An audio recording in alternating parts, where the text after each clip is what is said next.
예, 첫 번째 시간에 기업이란 무엇인가 해서 기업은 영리를 추구하는 목적 이외에 플러스 알파가 있어야 된다.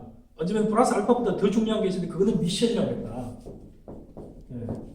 그래서 회사의 사명이 굉장히 필요하다.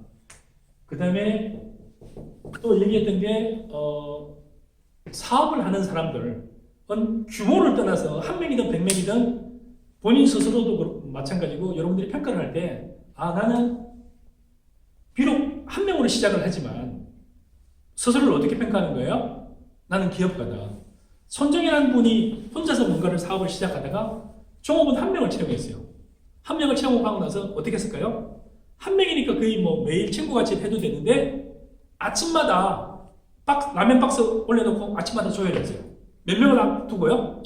한 명 갖다 놓고. 그러고 나서요, 나중에 수십 명을 갖다 놓고. 지금 손정현 분은 소프트뱅크 일본을 회장이지만 지금은 수만 명을 두고 회사의 목적과 사명에 관해서 얘기를 하고 있죠. 한 명으로부터 출발했을 때도 마찬가지예요. 내가 이 회사를 만든 목적은 뭐고 이유는 뭐고 이걸 명확하게 가지고 있으니까 어떻게 되는 거죠? 나름대로 지금까지 확장하면서도 대표적인 성공 사례이긴 하지만 사업을 하는 목적과 철학이 분명하니까 직원들이 공감을 하고 몰입도 하고 충성도 하고 미래 비전을 공감을 하는 거죠. 현대는 감성이 굉장히 중요하잖아요. 특히나.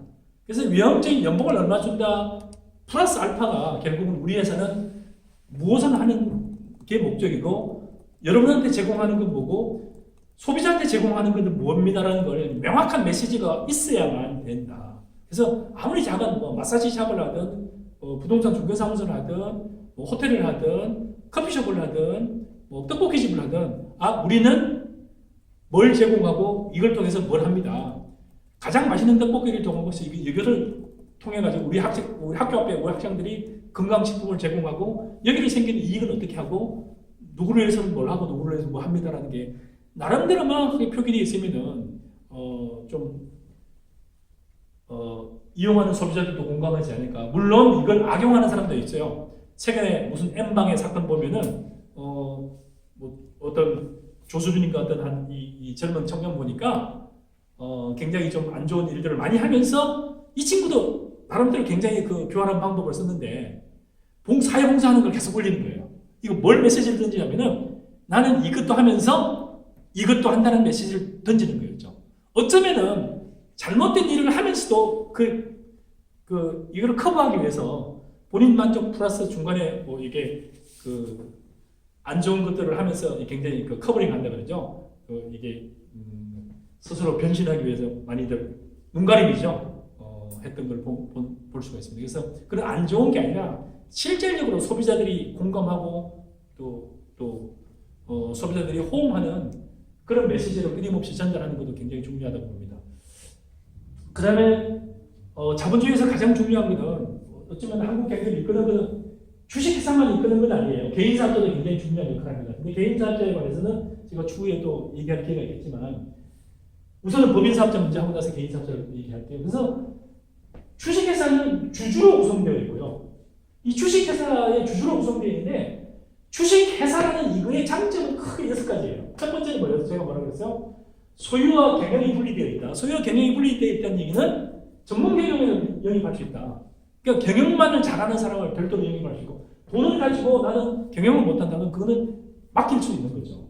근데 유한책이래요. 내가 이럴 수 있는 손실의 최고 한대가 뭐예요? 개인사업자와 가장 대비되는 개념이 이거 유한책이에요. 개인사업자는 개인사업자라는 거 동시에 뭘 지고 있냐면 무한 책임을 같이 지고 있어요. 내가 개인사업을 하다가 어떤 손실을 끼쳤어요. 그러면은 제가 책임지는 한도가 제가 가진 모든 재산에 다 포함되는 거예요. 제가 어느 법인의 대표이사를 하다가 어떤 회사를 업무를 하다가 손실을 어마어마하게 끼쳤어요. 수백억을 끼쳤어요. 제가 개인적인 책임은 만약에 민형사적인 크게 제가 개인적으로 뭔가 잘못하지 않았다면 아무런 책임을 안 져요. 나는 경영만 했어요. 새로운 사업을 뭔가 했는데 그게 망했어. 신규 사업이라고 생각했는데 한 2천억을 투자해서 다 망했어요. 2천억의 손실을 끼쳤어요. 누구한테요? 우리 회사에. 제가 책임을 10원도 안 져요. 만약 2천억을 했는데 20조를 벌었어요. 20조를 벌었다 하더라도 제가 20조를 가져가지 않아요. 저는 약간의 월급에다 보너스를 받아가지고 가져갈 뿐이지. 그래서 결국은 뭐냐면은 전문 경영인도 경영으로부터 책임을 굉장히 자유로워요. 이걸 경영의 책임으로부터 자유로운 걸 영어로는 아무 문제가 생기더라도 책임을 전혀 안 져요. 이걸 뭐라 그러죠? 무슨 문제가 생기든 네 맘대로 해봐라. 난 아무 책임 안 진다. 한국말로 배째라 그래, 배째라. 네가 어쩌자, 배째라. 배째라는 미국에서도 그대로 적용이 돼요. 이걸 영어로는 뭐냐면 BJR이라고 해요. BJR. BJR이 뭐냐면은 비즈니스 저지먼트 룰이라고 해요. 사업적 판단에 관해서는 아무 책임을 안 진다는 거예요. 이거는 여러분들이 만약에 경영을 하다가 경영 자문을 하다가 여러분이 불리하면은 이거를 주장하면 돼요. 주장하면 돼요. 배째라. 네 맘대로 배째봐라. 무슨 얘기예요? 내가 그때 당시에 그 판단을 할 때는 내가 그때 당시에 최선의 사업적 판단으로 하는 건데 성공을 했을 수도 있지만 실패를 했을 수도 있지만 사업은 그게 아니에요. 완전히 100% 성공하는 건 없어요. 100% 성공하려고 확신하고 99.9% 했는데 다른 여건이 발생해서 실패할 수도 있어요. 제가 이제 막 새로운 사업을 시작했어요. 신규 커피 프랜차이즈를 한답시고 돈을 잔뜩 모았어요. 500억을 모아가지고 여기저기 프랜차이즈 대규모로 열었어요. 갑자기 코로나가 생겨가지고 문 열자마자 계속 조금만 월급은 나갔는데 3개월 만에 파산했어요. 저는 10원도 책임 안 져도 돼요. 뭐에 관해서요? 너 믿고 돈 투자했는데 네가 왜 이렇게 망했냐? 글쎄 나는 글쎄 장사 잘 될 줄 알았는데 갑자기 코로나가 왔네? 코로나가 내 책임 아니잖냐. 어떻게 되는 거야? 코로나로 인해 가지고 코로나 이외의 것도 마찬가지예요. 비즈니스 저지먼트 이 사업적 판단에서 생긴 거는 나는 아무런 책임을 못 지겠다. 나는 뭐 이거저거 하다가 90%를 잔뜩 이게 해놨는데 갑자기 코로나 사태가 마스크를 우리 회사는 원래 많은 회사예요. 원래 출판사인데 갑자기 90%를 덤으로 갖다 놨는데 갑자기 조그만한 회사인데 마스크를 막 수백만 장을 팔아가지고 갑자기 이익이 몇백억이 생겼어요. 그렇다 하더라도 이건 뭐예요? 경영인이 돈을 가져가는 게 누가 돈을 가져가요? 주식회사 주인이 주주들이 가져가 배당을 받아가는 거예요. 그럼 도대체 나는 대표이사는 뭐냐? 월급을 가져가는 거예요. 그리고 월급만 가져가는 뿐만 아니라 약간의 그 보상, 성과에 관한 연동이 되어 있는 어떤 계약이나 어떤 그런 게 있으면 추가적으로 가져갈 뿐이에요. 그래서 유한 책임은 무한 책임과 완전히 대비되는 건데 왜 유럽이나 미국의 많은 회사들이 유한 책임 LLC, 유한 책임 회사는 주식회사 있냐 하면요. 이유가 뭐예요? 나는 좋은 아이디어만 제공하는 거죠. 그거 돈이나 이런 것들 니네들이 알아서 책임을 지라. 그래서 실제로 우리나라 사업이 특히 창업이 굉장히 유능한 사람들이 창업 시장에 진입 안 하는 이유가 뭐냐면요.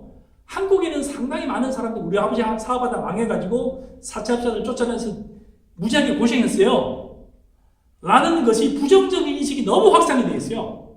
그래서 진짜로 어떤 친구 유능한 친구는 와서 100억, 200억, 300억을 벌 수 있는 능력을 가진 회사를 운영해서 할 수 있는 친구들도 안 해요. 나는 그냥 월급 3천만 원 받을래요. 5천만 원 받을래요. 이유가 뭐예요? 부정적인 인식이 사회적으로 너무 확산이 되어 있어요. 시작했을 때 책임을 전부 다 개인 사업자로 시작했기 때문에. 외국에는 대부분 주식회사로 시작해요. 또는 유한 책임회사로 시작을 해요. 만약에 망하면은 큰 소리 치면서 망해. 나는 이게 다다. 그리고 개인적으로 아무 책임을 안 져요. 개인 회사로 유한 책임 회사로 시작했을 뿐만 아니라 만약에 그 이후에 돈이 추가적으로 필요하면은 대부분 미국에는 굉장히 발달한 게 엔젤 시장이에요. 소규모로 주변에서 투자하는 시장이 굉장히 발달되어 있고 그 다음에 벤처 캐피탈도 굉장히 발달해요. 아이디어가 좋아서 초기 제품이 나왔으면 벌써 이거를 사가겠다고 난리예요. 우리는 이 시장이 없어요. 자기 돈으로 사업을 시작하고 망하고 돈이 또 추가적으로 필요하면 어떻게 돼요? 조달을 하는데 투자를 받는 것이 아니라 차입을 해요. 차입을 하면 어떻게 되는 거죠? 차입금에 대해서 책임을 져야 돼요. 누가 책임을 회사에 책임을 지는 게 아니라 개인 사업자들이 지는 거죠. 그래서 만약에 사업이 잘 안 되면 어떻게 되는 거죠? 잘 안 되면 개인이 다 책임을 지는 거죠. 사업은 잘 될 수도 있고 잘 안 될 수도 있는데 사업의 상수들이 있어요. 창업을 하고 나면은 1년에는 거의 30%가 망해요. 2년이면 거의 50%가 망하고 3년이면 65% 70%가 망해요. 그러면 5년 생존율이 80% 정도가 망해요. 그러면 5년 뒤에 살아남는 확률이 15%에서 20%밖에 안 돼요. 이게 전 세계적인 상수예요. 거의 비슷해요. 그러면 100명이 창업하면은 바꾸고 얘기하면 뭐예요? 80명은 5년 뒤에 존재하지 않는다는 거다. 아니면 이익을 못 내요. 그럼 우리나라는 대부분 개인 사업자로 시작을 하는데 100명이 시작을 했는데 5년 뒤에는 몇 명이 남는 거죠? 20명이 남아있고 80명이 대다수가 뭐 하는 거죠? 나 사업하다 망했어. 자, 나 사업에서 남았어 하는 거는 20%고 나 사업에서 망했어 하는 사람은 80%예요. 그럼 우리나라 사회적으로 확산되는 이미지는 뭐겠어요? 아, 사업하면 망하는구나. 이게 우리나라에 사업하면 안 된다. 동업하지 마라. 사업하면 망한다라는 게 거의 사회적인 거의 뭐가 되는 거죠? 일반적인 현상이 되어버려요. 법칙이 되어버렸어요. 그러면 진짜 유능한 친구들은 어떻게 사업을 못하는 거죠?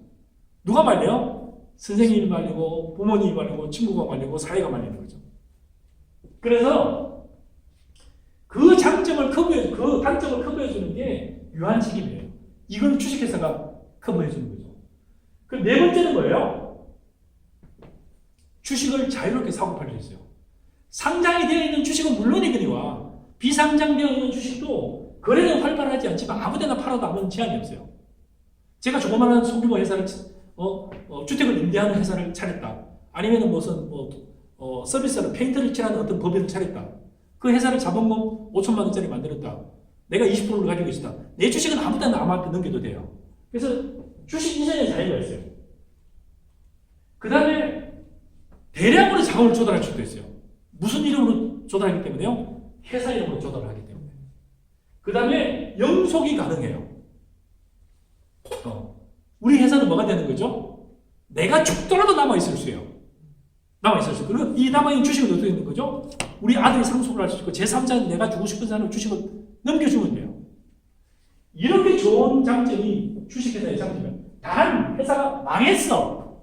망하면은 어떻게 되는 거예요? 내가 지는 손실의 최고액이 내가 투자한 금액만큼밖에 안 돼요. 그래서 주식회사는 어마어마한 장점들이 있어요.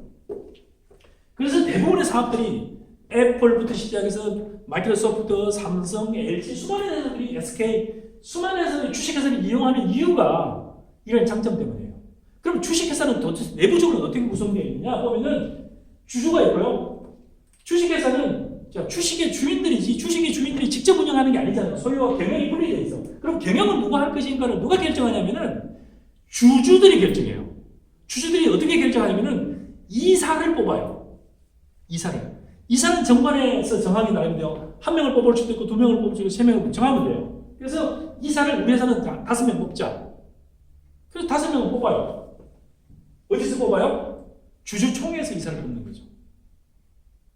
그러면 이제 이사들이 각자 운영을 하겠죠? 그럼 너무 복잡하니까 이사가 중구난방이니까 이사회라는 걸 만들어가지고 이사는 영어로 디렉터라고 해요. 디렉터를 뽑고 디렉터들의 모임이 보드 모임이라고 해요. 학부모 모임은 보드 오브 스튜던트고 보드 오브 페런츠, 어떤 부모님들의 모임. 그래서 보드 오브 디렉터들의 모임을 만드는 이걸 이사회라고 해요. 그래서 주요 의사결정은 이사회에서 결정해요. 여러 가지 결정은. 주주총회는 1년에 한두 번밖에 안 해요. 결산이라든지 이사를 선임한다든지 특별 결의를 한다든지 제가 뭐라 그랬죠? 이사를 선임한다든지 특별 결의를 한다든지 회사를 매각을 한다든지 어떤 큰 일들이 있을 때만 주주총회를 주주들 전체를 다 모아봐라 이렇게 하는 거예요. 그래서 대부분은 이사회에서 해요.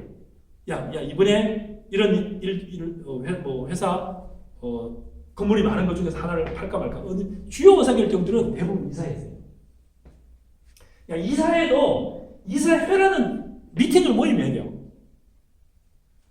디렉터스 미팅이에요. 보드 오브 디렉터들이 계속 미팅을 해야 돼요. 미팅을 하기도 좀 너무 번잡스러워. 왜 나 부르지 말고 이사들 중에서 대표 또는 1명, 2명, 3명 인원수 정하기 나름이에요. 대표이사는 1명이 아니에요. 상당히 많은 사람이 대표이사는 1명인 줄 아는데 여러 명 할 수도 있어. 삼성전자 같은 대표이사 7명이에요. 예를 들면은 국제업무부문 대표, 영업부문 대표, 무슨 대표가 여러 명 임명할 수도 있어요. 그래서 대표이사. 그래서 만약에 소규모 회사는 이사를 3명 중에 1명이 할 수도 있고 7명 중에 1명일 수도 있고 5명 중에 1명일 수도 있어요. 그래서 대표이사는 1명, 2명을 선정하는 거예요. 왜 대표이사는? 야, 이사회를 매번 개최할 게 아니라 그래서 상당히 많은 이런 주주들이 이사한테 맡겨요. 이사는 이사회에 맡겨요. 이사회에서는 야, 웬만하면 대표이사 네가 좀 알아서 해라. 해서 대표이사가 할 일을 정해놔요. 이 금액 이하는 또 이 결정 이외에는 네가 알아서 해라. 만약 이사가 5명이면은 무슨 일을 할 때 5명이 가서 다 도장을 찍어야 돼요. 복잡하잖아요. 만약에 이사가 많은 20명이면 20명이 다 도장 찍어야 돼요. 뭐 하지를 못해요. 그리고 은행 같은 것도 마찬가지고 주요 의사결정에서요. 그래서 이사회에서 대표이사한테 위임해 주는 거죠. 그래서 대표이사가 도장 하나만 딱 찍고 끝나는 거죠. 그래서 주식회사의 기관들을 보면은 이사가 있고 이사회가 있고 대표이사가 있어요. 감사도 있고. 감사는 회사 일들을 감독하고 이런. 감사도 어디서 선임하느냐? 이사와 감사는 주주총회에서 선임을 해요. 그래서 주식회사는 뭘로 이루어졌느냐 보면은 결국에는 주주로 이루어져 있고 기관으로 보면은 이사가 있고 이사회가 있고 감사가 있고 대표이사가 있어요. 자, 주식회사와 관련해서 추후에도 많이 이제 타 과목에서 하겠지만 가장 중요한 거 하나만 한 개념만 제가 짚어준 것 같아요.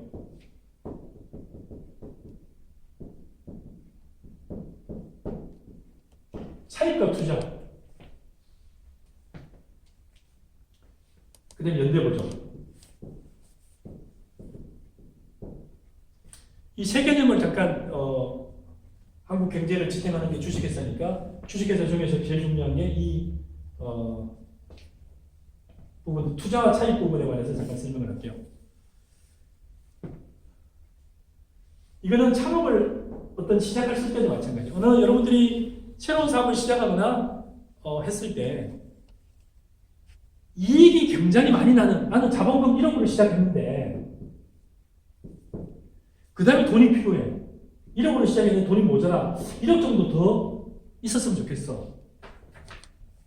그렇게 해가지고 그럼 이제 생각해서 2억이 되는 거죠.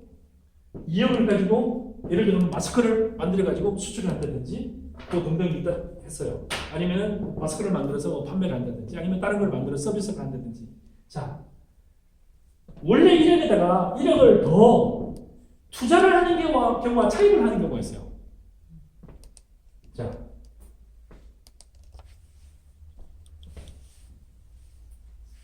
여러분이 만약 1억을 차입을 했어요. 그리고 나서 1년이 지났어요. 만약에 차입을 했는데 우선 회사도 마찬가지고 개인도. 자, 이 우선 회사로 볼까요? 자, 그렇게 해가지고 이 회사가 마스크를 요즘에 한참 유행해가지고 2억의 돈을 가지고 마스크를 엄청 많이 만들어가지고 1년 동안 100억이 남았어요. 그럼 얼마를 가지고 얼마가 남은 거죠? 원래 있던 1억에다가 플러스 1억을 가지고 100억이 남았어요. 앞에 거는 원래 이제 주식회사가 이거 자본금이라서요. 뒤에 거는 자, 자본금을 투자는 자본을 증가시키는 거거든요. 그 다음에 자본금 증가 없이 그냥 차입만 했어요. 차입은 그냥 자본금은 1억 그대로예요. 그 대신 1억은 뭐가 되는 거죠? 1억은 부채가 되는 거죠.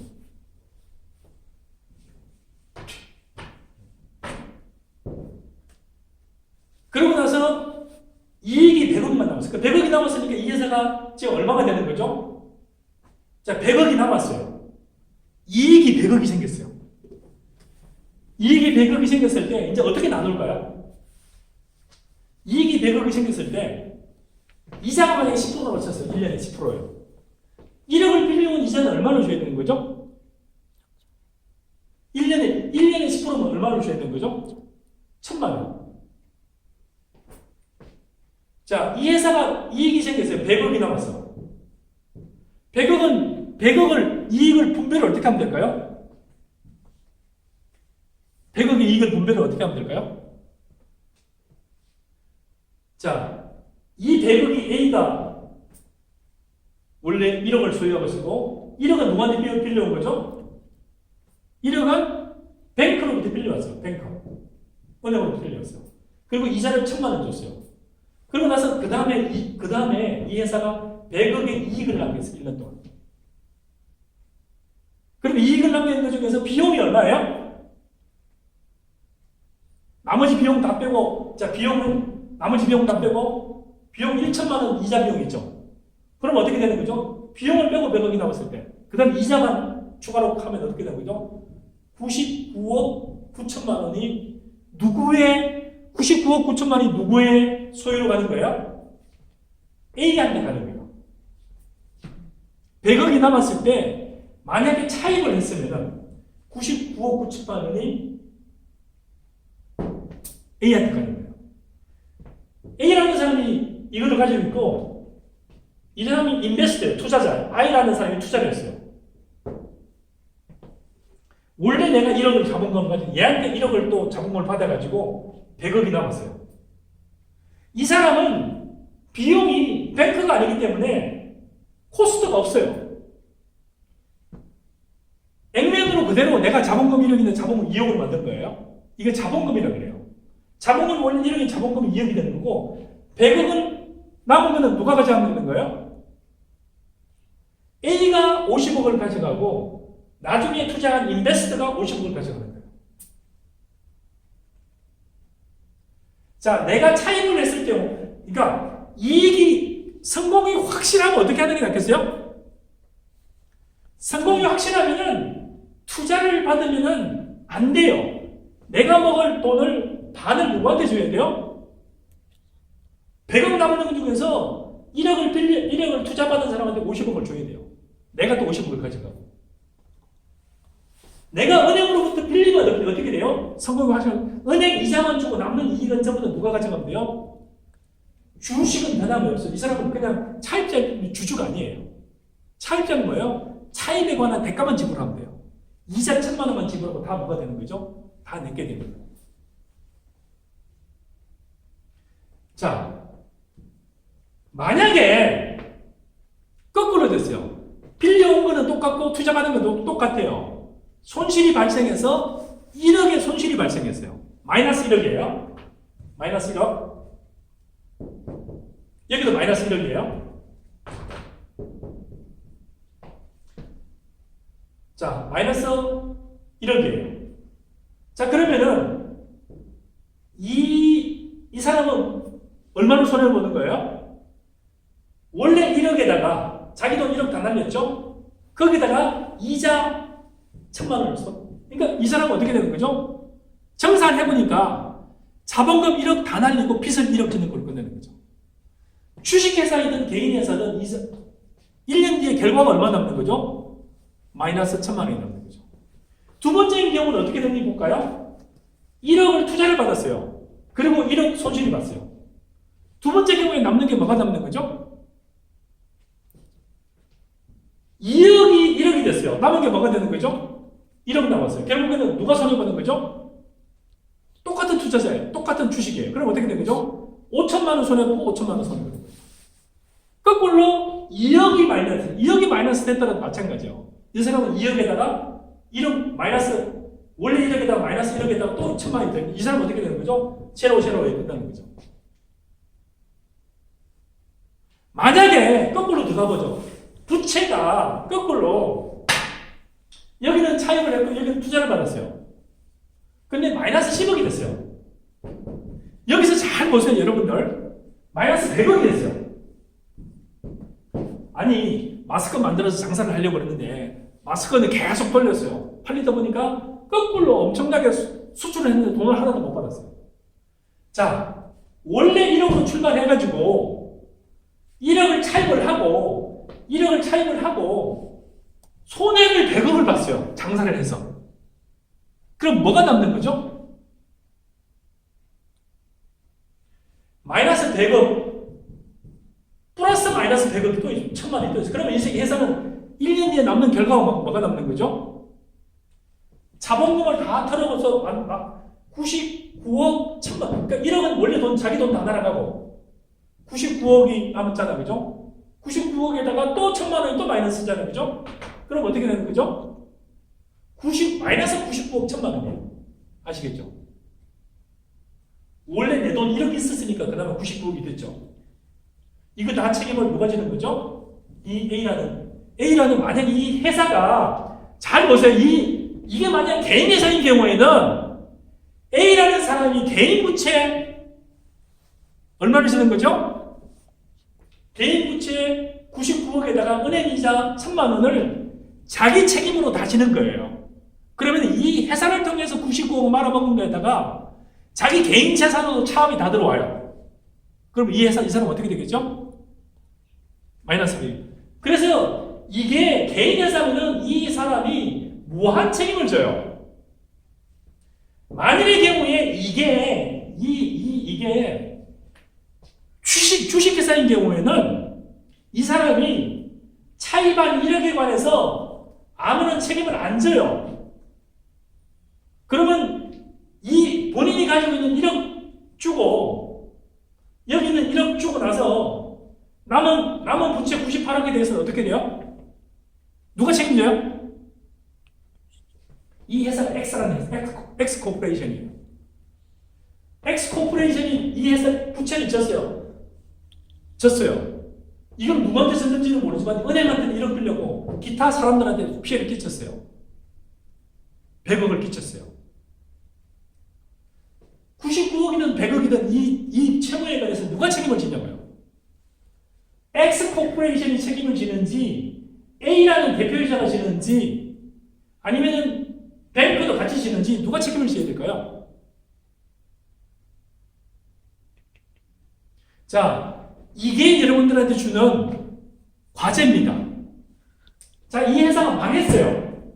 망했을 때 X라는 코퍼레이션에 A라는 대표이사 그 다음에 은행으로부터 1억을 차입해 왔어요. 근데 사업을 하다 보니까 1년 결산을 해보니까 마이너스 100억이 됐어요. 이 마이너스 100억에 대해서는 이 부채를 누가 책임을 지는지 A라는 투자자가 있고 B라는 뱅크가 있고 X라는 코퍼레이션이 있어요. 누가 책임을 져야 될까요?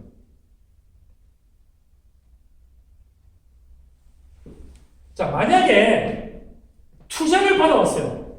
마찬가지로 X코퍼레이션인데 A라는 사람이 대표이사고 X코퍼레이션이고 I라는 인베스터로부터 1억을 투자받았어요. 그 자본금이 2억이 되는 거죠. 그 상태에서 1년 뒤에 마이너스 100억이 됐어요. 영업이익이. 이때는 누가 책임을 지는지 누가 얼마만큼 책임을 지는지 이것이 오늘 여러분들한테 주는 과제입니다. 5주차 강의는 이것으로 마치겠습니다. 여러분의 과제는 한 페이지든 두 페이지든 작성하셔가지고 블랙보드로 올려주시면 됩니다. 수고 많으셨습니다.